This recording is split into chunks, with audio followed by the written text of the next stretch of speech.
Hello guys welcome back to my channel. আমি আজকে আছি মামা বাড়িতে। তোমরা থাম্বনেল দেখে বুঝতেই পেরে গেছো আমি আজকে কোথায় যাচ্ছি। আর এই যে দিদা এখানে চুপটি করে বসে আছে, আবার ভিডিও করছি বলে মুখটা ঘুরিয়ে নিচ্ছে। যাই হোক, এই যে মামা, দাদু এখানে আমাকে বলছে মোবাইলটা রেখে যেতে, কারণ ওখানে গঙ্গায় স্নান করতে গিয়ে যদি মোবাইলে জল লেগে যায় তাহলে তো খারাপ হয়ে যাবে। দিদা দাদুর বেশি চিন্তা। যাই হোক, গিয়ে কীভাবে স্নান করছি, কিভাবে যাচ্ছি সবটাই দেখাবো তোমাদের, আমার সাথে থেকো। এখানে উঠে পড়েছি, এখানটায় যদিও অন্ধকার দেখা যাচ্ছে না, এই যে এত সবাই যাচ্ছে, এই যে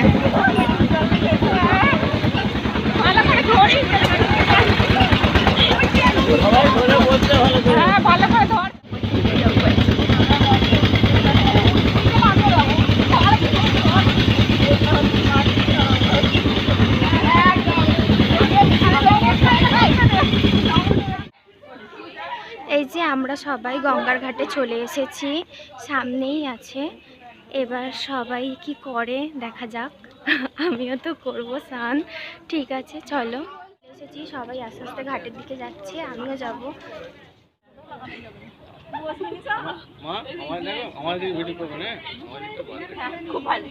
আলোটা কম আসছে, এই যে এখান থেকে দক্ষিণেশ্বর ব্রিজটা দেখা যাচ্ছে, যদিও একটু আলোটা কম আসছে।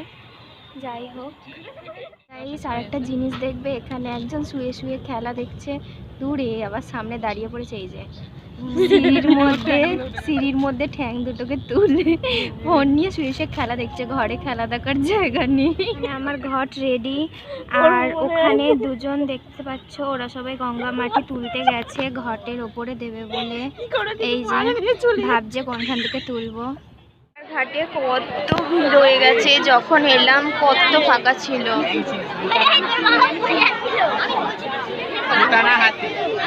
সবাই স্নান করতেও নেমে গেছে ওইদিকে।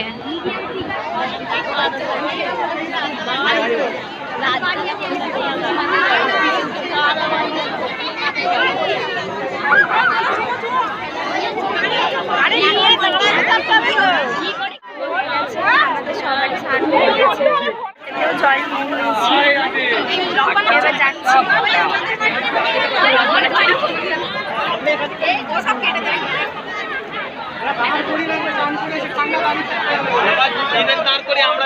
চললো এবার জল ঢালার পথে, চলো এখনো সবাই আসছে, আমরা যাই স্নান করে।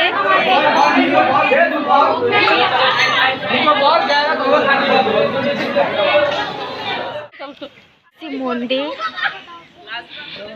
এখানে অনেকই মন্দির আছে, শিব ঠাকুরের, বাবা পঞ্চাননের মন্দির আছে। মন্দিরটাকে সুন্দরভাবে সাজিয়েছে, কারণ কালকে পুজো, তার জন্য সাজিয়েছে।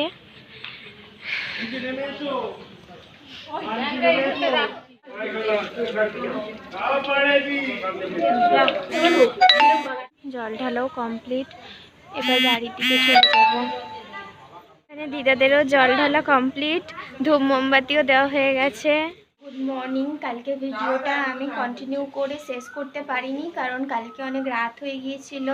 ভিডিওটা যদি তোমাদের ভালো লাগে অবশ্যই লাইক করো, শেয়ার করো, আর যারা আমার চ্যানেলটাকে সাবস্ক্রাইব করোনি অবশ্যই সাবস্ক্রাইব করো। চলো বাই, দেখা হচ্ছে নেক্সট ভিডিওতে, আমার সাথে থেকো।